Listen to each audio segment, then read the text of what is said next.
نحمده ونصلي ونسلم على رسوله الكريم وعلى آله وأصحابه أجمعين أما بعد فأعوذ بالله من الشيطان الرجيم بسم الله الرحمن الرحيم واتل عليهم نبأ إبراهيم صدق الله مولانا العظيم۔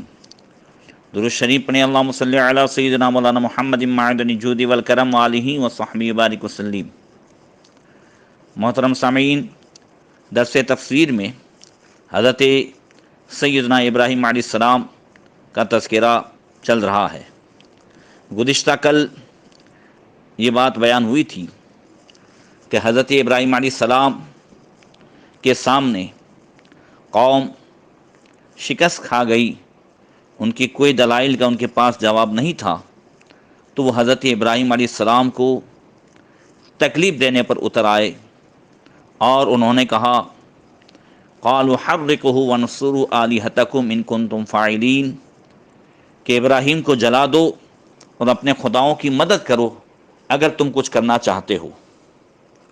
یہاں تک بیان ہوا تھا، اور اس کے لیے حضرت ابراہیم علیہ السلام کو آگ میں ڈالنے کے لیے بہت بڑی انہوں نے 4 دیواری عمارت تیار کی اور اس میں 40 دن تک لکڑیاں جمع کر دی۔ لکڑیاں جمع کرنے کے بعد جب انہوں نے اس میں آگ لگائی تو یہ ایک عظیم آگ ہو گئی جس کی تپش سے ہوا میں پرواز کرنے والے پرندے جل جاتے تھے۔ کئی کوس کے گرد میں وہ آگ تھی، کوئی اس کے قریب بھی نہیں جا سکتا تھا۔ اب ان کو یہ فکر ہوئی کہ ابراہیم کو اس میں ڈالیں گے کیسے۔ حضرت ابراہیم علیہ السلام کو تو انہوں نے ایک مکان میں قید کر دیا تھا۔ ان کی اس فکر کو دور کرنے کے لیے شیطان ملعون آیا اور منجنیق گوفن بنا کر کے جو ہے پھینکنے کی وہ مشین جو ہے اس کے تعلق سے اس نے سکھایا کہ اس کو کس طریقے سے بنایا جاتا ہے اور اس میں بٹھا کر حضرت ابراہیم کو کس طریقے سے پھینکے، وہ سب شیطان نے اپنی موجودگی میں وہ سب بنوایا۔ جب نمرود اور اپنی ساری قوم کے روبرو حضرت ابراہیم علیہ السلام کو آگ میں پھینکنے لگا تو زمین و آسمان کی تمام مخلوقات چیخ مار مار کر بارگاہ خداوندی میں عرض کرنے لگی، اے اللہ، تیرے خلیل آگ میں ڈالے جا رہے ہیں اور ان کے سوا زمین میں کوئی اور انسان تیری توحید کا علم بردار نہیں ہے، لہذا تو ہمیں اجازت دے کہ ہم ان کی امداد و نصرت کریں۔ تو اللہ تعالیٰ نے فرمایا کہ ابراہیم میرے خلیل ہیں اور میں ان کا معبود ہوں، تو اگر حضرت ابراہیم تم سب سے فریاد کر کے مدد طلب کرے تو میری اجازت ہے سب ان کی مدد کرو، اور اگر وہ میرے سوا کسی اور سے کوئی مدد طلب نہ کرے تو تم سن لو کہ میں ان کا دوست اور حامی و مددگار ہوں، لہذا تم اب ان کا معاملہ میرے اوپر چھوڑ دو۔ اس کے بعد حضرت ابراہیم علیہ السلام کے پاس پانی کا فرشتہ آیا اور کہا کہ اگر آپ فرمائے تو میں پانی برسا کر اس آگ کو بجھا دوں۔ پھر ہوا کا فرشتہ حاضر ہوا اور اس نے عرض کی، ابراہیم اگر آپ حکم دیں تو میں زبردست آندھی چلا کر اس آگ کو اڑا دوں۔ تو آپ نے ان دونوں فرشتوں سے فرمایا کہ مجھے تم لوگوں کی کوئی ضرورت نہیں، مجھ کو میرا اللہ کافی ہے، اور وہی میرا بہترین کارساز ہے، وہی جب چاہے گا اور جس طرح اس کی مرضی ہوگی میری مدد فرمائے گا۔ تو حضرت ابراہیم علیہ السلام ابھی منجنیق میں تھے۔ میں نے بتایا یہ وہ مشین جو بعد میں بھی جنگوں میں اس سے کام لیا جاتا تھا، اور بڑے بڑے پتھر رکھ کر کے بڑے بڑے قلعے میں ڈالے جاتے، جس سے قلعے کی فصیلیں جو ہیں وہ کمزور ہو جاتی، دروازے ٹوٹ جاتے تھے۔ اس منجنیق میں یہ سب سے پہلے شیطان نے جو ہے بنوائی حضرت ابراہیم علیہ السلام کو آگ میں ڈالنے کے لیے۔ ابھی آپ منجنیق میں تھے کہ حضرت جبریل علیہ السلام آپ کی بارگاہ میں حاضر ہوئے اور عرض کی اے اللہ کے نبی کوئی حاجت ہو تو ارشاد فرمائیں۔ حضرت ابراہیم علیہ السلام نے فرمایا کہ ہاں حاجت تو ہے مگر تم سے نہیں، میں اپنی تمام حاجات اللہ تعالیٰ کے سپرد کروں گا۔ اس نے کہا، حضرت ابراہیم علیہ السلام نے فرمایا حسبی من سوالی علمہ بحالی۔ اللہ اکبر۔ اس کا ترجمہ کسی شاعر نے یوں کیا ہے کہ جانتا ہے وہ رب جلیل کہ آگ میں جاتا ہے اس کا خلیل۔ اللہ اکبر۔ یعنی حضرت ابراہیم علیہ السلام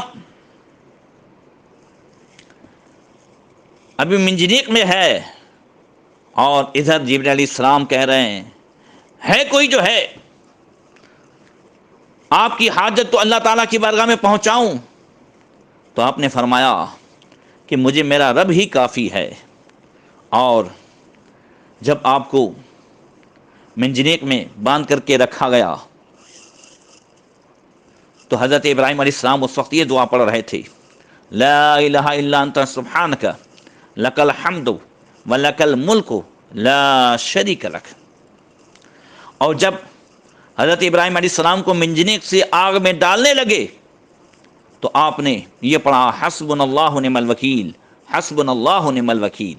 اللہ اکبر۔ آج بھی ہم مصیبت کے وقت یہ دعائیں کثرت سے پڑھیں، اللہ تعالی حضرت ابراہیم علیہ السلام کے صدقے میں اور ہمارے آقا صلی اللہ تعالی علیہ وسلم کے صدقے میں ہماری مصیبت کو دور فرمائے۔ حسبنا اللہ ونعم الوکیل ویسے بھی روزانہ 450 مرتبہ اگر کوئی پڑھا کرے تو انشاءاللہ تبارک و تعالی اس کی روزی اور دوسرے قسم کی ساری جو مصیبتیں ہیں، پریشانیاں ہیں، وہ سب دور ہو جائے گی اور اللہ روزی میں بھی برکت عطا فرمائے گا۔ اور حضور تاج الشریعہ رحمۃ اللہ تعالی علیہ نے فرمایا کہ جو کوئی روزی کے حساب سے، نوکری کے حساب سے یا کسی اور جو ہے پریشانی کے حساب سے پریشان ہو، فتح اور کامیابی رکی ہوئی ہو، تو آپ نے فرمایا تھا کہ یا فتح ہو یا اللہ اور حسبنا اللہ ونعم الوکیل دونوں ملا کر کے بغیر کسی گنتی کے پڑھا کریں، خوب پڑھا کریں، اٹھتے بیٹھتے پڑھا کریں۔ انشاءاللہ چند دنوں میں اس ورد کی برکت سے اللہ تعالیٰ اس کی ہر پریشانی کو دور فرما کر فتح و کامرانی کے دروازے کھول دے گا۔ بہرکیف حضرت ابراہیم علیہ السلام منجنیق سے آگ میں پھینکے گئے، ادھر اللہ تعالیٰ نے ارشاد فرمایا، یا نار کونی بردا وسلام علی ابراہیم، اے آگ ٹھنڈی ہو جا اور سلامتی والی ابراہیم پر۔ اللہ اکبر۔ دیکھیے کیا فرمایا، یا نارو، اے آگ، عام فرمایا تھا۔ اس ارشاد کو سن کر روئے زمین پر جتنی آگیں تھیں سب ٹھنڈی ہو گئی کہ شاید مجھے سے فرمایا جاتا ہو، اور یہ تو ایسی ٹھنڈی ہوئی کہ علماء فرماتے ہیں کہ اگر اس کے ساتھ وہ سلامہ کا لفظ نہ فرما دیا جاتا کہ ابراہیم پر ٹھنڈی اور سلامتی والی ہو جا تو اتنی ٹھنڈی ہو جاتی کہ اس کی ٹھنڈک تکلیف دیتی۔ کوئی چیز جب زیادہ ٹھنڈی ہو تو وہ بھی تکلیف دیتی ہے۔ تو اللہ نے کیا فرمایا، یا نار کونی بردا، صرف اتنا نہیں فرمایا، وسلامہ، ٹھنڈی ہو جاؤ، سلامتی والی ہو جا، علی ابراہیم، کس پر؟ ابراہیم پر۔ حضرت کعب احبار کہتے ہیں کہ اس دن آگ سے روئے زمین میں سے کسی نے فائدہ نہ اٹھایا، اور آگ نے اس دن حضرت ابراہیم علیہ السلام کی رسیوں کے علاوہ کسی چیز کو نہیں جلایا۔ اللہ اکبر۔ روایت ہے کہ فرشتوں نے حضرت ابراہیم علیہ السلام کو پکڑا اور آرام کے ساتھ زمین پر رکھ دیا۔ آگ ٹھنڈی اور سلامتی والی ہو چکی تھی، اور اس نے صرف حضرت ابراہیم علیہ السلام کی بیڑیاں اور زنجیریں جلا دی۔ اب وہاں میٹھے پانی کا چشمہ جاری ہو چکا تھا، وہاں گلاب کے سرخ پھول اور نرگس کے پھول موجود تھے۔ اللہ اکبر۔ آج بھی ہو جو ابراہیم سا ایما پیدا، آگ کر سکتی ہے انداز گلستاں پیدا۔ اللہ اکبر۔ اللہ تعالیٰ نے آگ کو گلزار بنا دیا۔ حضرت ابراہیم علیہ السلام کے پاس جو ہے اللہ تعالیٰ نے ملک الظل یعنی جو سائے کا فرشتہ ہے اس کو آگ میں حضرت ابراہیم علیہ السلام کی شکل و صورت ہی میں بھیجا۔ وہ فرشتہ آگ میں آپ کو انسیت پہنچاتا رہا، آپ سے بات چیت کرتا رہا۔ حضرت جبرائیل علیہ السلام جنت سے ریشمی قمیص لے کر کے آئے اور عرض کیا ابراہیم، اللہ تعالیٰ فرماتا ہے کہ آگ میرے دوستوں کو نہیں جلاتی۔ نمرود نے مکان کے اوپر سے دیکھا کہ حضرت ابراہیم علیہ السلام تو باغیچے میں بیٹھے ہوئے ہیں اور ایک فرشتہ ان کے قریب بیٹھا ہوا ہے، اور حضرت ابراہیم علیہ السلام کے ارد گرد لکڑیوں کو آگ نے جلا دیا ہے۔ نمرود نے حضرت ابراہیم علیہ السلام کو آواز دی، ابراہیم کیا تم آگ سے نکل سکتے ہو؟ فرمایا ہاں۔ نمرود نے شاید یہ سوچا تھا کہ یہ حضرت ابراہیم کا جادو ہے، جیسا کہ ان سب کی یہی سوچ تھی۔ اور شروع تفسیر میں حضرت ابراہیم علیہ السلام کے حالات میں نے بتایا کہ نمرود کے ارد گرد جادوئی کتنی طاقتیں تھیں اور کس طریقے سے اس کی بادشاہت کا نظام جو ہے جادوئی طاقت پر چلتا تھا۔ تو اس نے سوچا کہ یہ حضرت ابراہیم علیہ السلام کی نظر بندی ہے، میں نے اتنی بڑی آگ جلوائی ہے، اگر وہ چل کر کے نکلیں گے تو وہ جتنے ارد گرد آگ باغ بن چکی ہے اس کے باہر نکلیں گے تو جل جائیں گے۔ تو کہتا ہے ابراہیم تم باہر نکل سکتے ہو؟ حضرت ابراہیم علیہ السلام نے فرمایا ہاں۔ تو نمرود نے کہا اٹھو نکل آؤ۔ حضرت ابراہیم علیہ السلام اٹھے اور چل کر آگ سے باہر تشریف لے آئے۔ جب باہر نکلے تو نمرود کہنے لگا میں نے آگ میں آپ کے ساتھ آپ کی صورت کا ایک شخص اور دیکھا ہے، وہ کون ہے؟ ابراہیم علیہ السلام نے جواب دیا وہ ملک الظل، یعنی وہ سائے کا فرشتہ تھا جو اللہ تعالیٰ نے میری طرف بھیجا تھا تاکہ وہ مجھ سے بات چیت کرے۔ اللہ اکبر۔ پھر نمرود کہنے لگا کہ آپ کے ساتھ جو معاملہ ہوا ہے اس سے میں نے آپ کے رب کی قدرت و طاقت دیکھی ہے، میں بھی قربانی کر کے آپ کے رب کا قرب حاصل کرنا چاہتا ہوں، میں 4000 گائے قربان کروں گا۔ حضرت ابراہیم علیہ السلام نے جواب دیا اللہ تعالیٰ اس وقت تک تیری طرف سے قبول نہیں فرمائے گا جب تک تم اپنے باطل دین پر ہو۔ نمرود نے کہا میں اپنا ملک نہیں چھوڑ سکتا، قربانی بہرحال میں کروں گا۔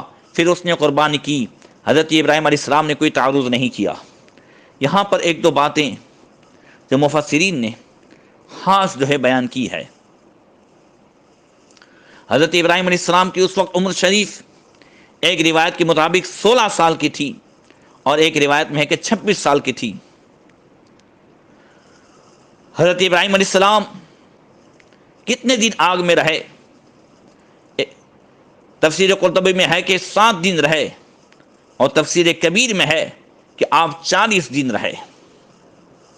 حضرت ابراہیم علیہ السلام فرماتے ہیں کہ جتنے عیش و عشرت اور راحت کے دین آگ میں گزارے ویسے دن آگ سے باہر کبھی نہیں گزارے۔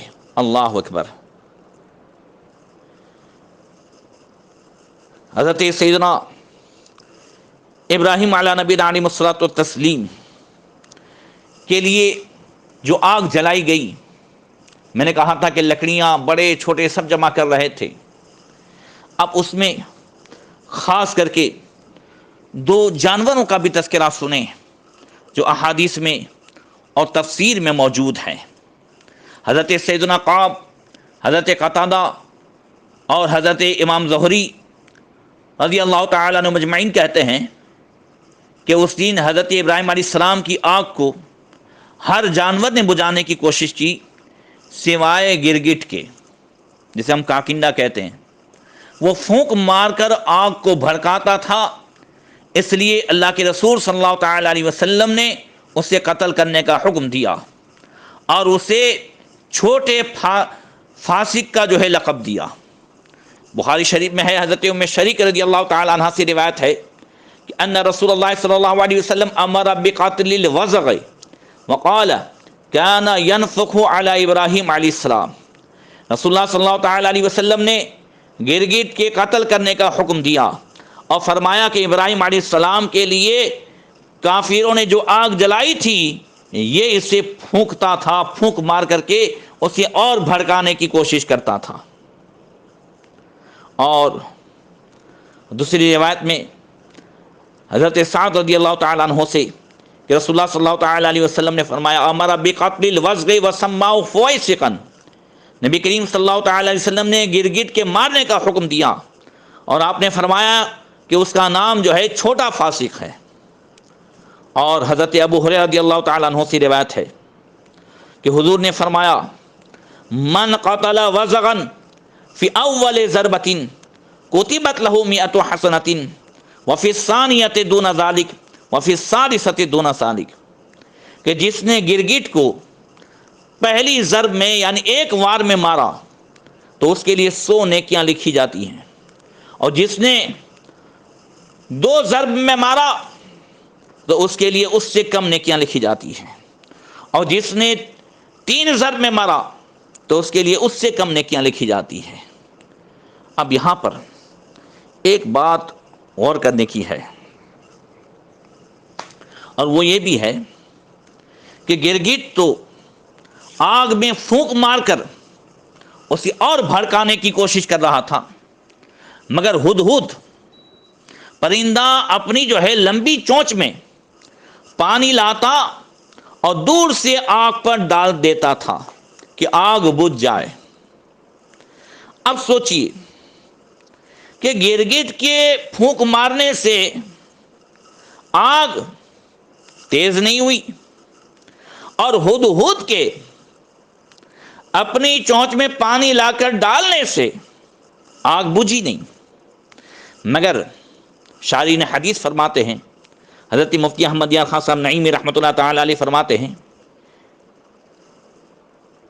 کہ جب حضرت ابراہیم علیہ السلام کو نمرودی آگ میں ڈالا گیا تو یہ گرگٹ مردود جو ہے آگ سے میلوں دور، کئی کلومیٹر دور بیٹھا ہوا آگ کی طرف پھونکے مار رہا تھا کہ آگ تیز ہو کر حضرت ابراہیم کو تکلیف پہنچائے۔ اگرچہ اس کی پھونک سے آگ تیز نہ ہوئی، وہ تو گلزار کر دی گئی، مگر گرگٹ کی اس حرکت سے اس کی دل کی حالت معلوم ہو گئی کہ یہ دشمن خلیل ہے، اس لیے اس کو مار دینے کا حکم دیا گیا۔ اس کے برعکس ہدہد جو اپنی چونچ میں پانی لا کر آگ بجھانے کی کوشش کرتا تھا، اس کو پانی کا بادشاہ کر دیا گیا، اسے حضرت سلیمان علیہ السلام کا خاص ساتھی بنایا گیا، اس کے ذریعے سے ملک یمن بلقیس کو ہدایت دی گئی، جیسا کہ قرآن کریم کے 19ویں پارے سورہ نمل میں واقعہ موجود ہے، جو آپ کو میں تفسیر میں سنا چکا ہوں۔